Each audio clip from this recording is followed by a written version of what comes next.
इस चर्चा में स्वागत है। आज हम भूमिहार समुदाय पर बात करेंगे। जैसा कि हमारे पास मौजूद स्रोत बताते हैं, उनकी उत्पत्ति, उनका इतिहास और उनका योगदान। हमारा फोकस रहेगा बिहार, पूर्वी उत्तर प्रदेश और आसपास के इलाकों में बसे इस भूस्वामी और उच्च जाति समुदाय पर। इन्हें बाभन भी कहते हैं ना? जी हाँ, बाबर नाम भी काफी प्रचलित है। और दिलचस्प बात यह है कि ये खुद को ब्राह्मण वंश का बताते हैं, लेकिन पारंपरिक रूप से पुरोहिती का काम नहीं करते। इनका जुड़ाव ऐतिहासिक तौर पर खेती, जमीन और हाँ, सैन्य सेवा से रहा है। बिल्कुल। तो चलिए इसे थोड़ा और समझते हैं। ये भूमिहार शब्द का मतलब क्या है और इनकी उत्पत्ति मतलब शुरुआत कैसे हुई? देखिए, भूमिहार शब्द तो काफी सीधा है। भूमि यानी जमीन और हर मतलब धारण करने वाला या स्वामी, तो मतलब हुआ जमीन का मालिक। अच्छा, लैंड ओनर। हाँ, लैंड बुगनर। और जैसा आपने कहा, वो ब्राह्मण वंश का दावा करते हैं। तो एक मान्यता यह है, जैसा स्रोत बताते हैं, कि मध्ययुगीन और फिर औपनिवेशिक काल में जब सामाजिक राजनीतिक हालात बदल रहे थे, तो ब्राह्मणों के ही एक वर्ग ने शायद जरूरत के हिसाब से अपना पारंपरिक पुरोहिती काम छोड़ा और जमीन और हथियार अपना लिए। तो माना जाता है कि इसी से भूमिहार समुदाय एक अलग पहचान के रूप में उभरा। ये तो वाकई दिलचस्प है कि कैसे भूमिकाएं बदल गईं समय के साथ। और ब्रिटिश काल में इनका काफी प्रभाव बढ़ा है ना, जमींदारों के तौर पर। हाँ, ये स्रोत बताते हैं। हाँ, बिल्कुल। ब्रिटिश शासन के तहत वो प्रमुख जमींदार बनकर उभरे।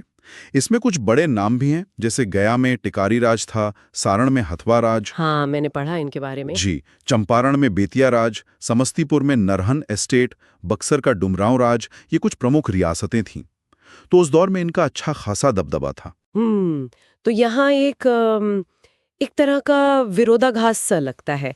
एक तरफ ब्रिटिश सिस्टम में वो ताकतवर जमींदार थे और दूसरी तरफ, जैसा स्रोतों में है, स्वतंत्रता संग्राम में भी उनकी बड़ी भूमिका रही। ये कैसे हुआ? हाँ, ये बहुत महत्वपूर्ण बात है। स्वामी सहजानंद सरस्वती का नाम आता है। वो खुद एक भूमिहार संत और समाज सुधारक थे।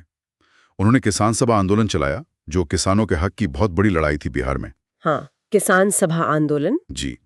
फिर बिहार के जो पहले मुख्यमंत्री बने, डॉक्टर श्री कृष्ण सिन्हा, वो भी इसी समुदाय से थे और बहुत सम्मानित स्वतंत्रता सेनानी थे। अच्छा। और सिर्फ यही नहीं, 1857 का जो विद्रोह था, फिर भारत छोड़ो आंदोलन और किसानों के अधिकारों के लिए जो भी मुहिम चली, उनमें बहुत से भूमिहारों ने बढ़ चढ़कर हिस्सा लिया। तो मतलब सामाजिक पहचान इनकी काफी जटिल सी है। वो खुद को ब्राह्मण वर्ण का मानते हैं, जनेऊ भी पहनते हैं। हाँ, जनेऊ धारण करते हैं। लेकिन उनका जो झुकाव है वो पुरोहिती से ज्यादा प्रशासन, राजनीति, जमीन से जुड़े मामलों की तरफ रहा है। बिल्कुल। हाँ, ये उनकी एक खास पहचान कह सकते हैं। कृषि पर उनकी पकड़, शिक्षा पर जोर देना और समुदाय के भीतर एक मजबूत नेटवर्क, ये सब उनकी विशेषताएं रही हैं। और जैसा आपने कहा, दावा ब्राह्मण वर्ण का है।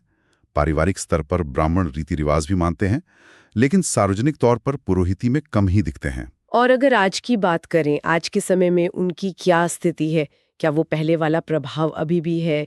देखिए, स्रोत बताते हैं कि आज भी राजनीति में उनकी अच्छी खासी पकड़ है। विधायक, सांसद, मंत्री पदों पर कई बड़े नेता हुए हैं।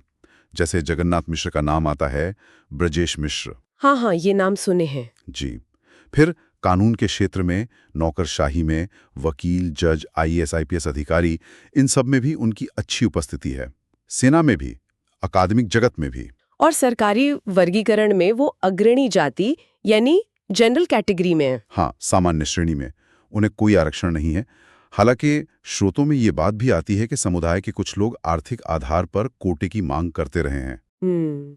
और मुख्य रूप से इनका केंद्र बिहार में है, बेगूसराय, गया, पटना, मुजफ्फरपुर वगैरह। और पूर्वी उत्तर प्रदेश में वाराणसी, जौनपुर, बलिया, गाजीपुर। बिल्कुल सही। ये 2 राज्य इनके मुख्य गढ़ हैं, लेकिन साथ ही झारखंड, छत्तीसगढ़ और मध्य प्रदेश के कुछ हिस्सों में भी ये समुदाय मिलता है। तो अगर हम संक्षेप में देखें तो स्रोत क्या बताते हैं कि भूमिहार एक ऐसा समुदाय है जो जुड़ा तो ब्राह्मण वंश से है, पर ऐतिहासिक रूप से जमींदारी और एक तरह से योद्धा वाली भूमिकाओं में रहा। ब्रिटिश काल में प्रमुखता मिली, आजादी की लड़ाई में महत्वपूर्ण योगदान दिया और आज भी राजनीति, प्रशासन जैसे क्षेत्रों में वो प्रभावशाली हैं और अपनी सांस्कृतिक पहचान में गौरव, सम्मान और ज्ञान को काफी महत्व देते हैं। ये सब जानकर एक दिलचस्प सवाल मन में आता है, जिस पर शायद और सोचने की जरूरत है कि एक समुदाय जो ब्राह्मण होने का दावा करता है लेकिन पुरोहिती छोड़कर जमीन और ताकत से जुड़ी भूमिकाएं अपना लेता है, उनका ये पूरा ऐतिहासिक सफर ये क्या बताता है? मतलब सदियों से जो सामाजिक और राजनीतिक बदलाव हुए, उनके जवाब में जातिगत पहचान कितनी लचीली हो सकती है, कैसे वो खुद को ढाल सकती है? वाकई ये सोचने वाली बात है। खैर, आज इस जानकारी भरी और गहरी चर्चा के लिए बहुत बहुत शुक्रिया।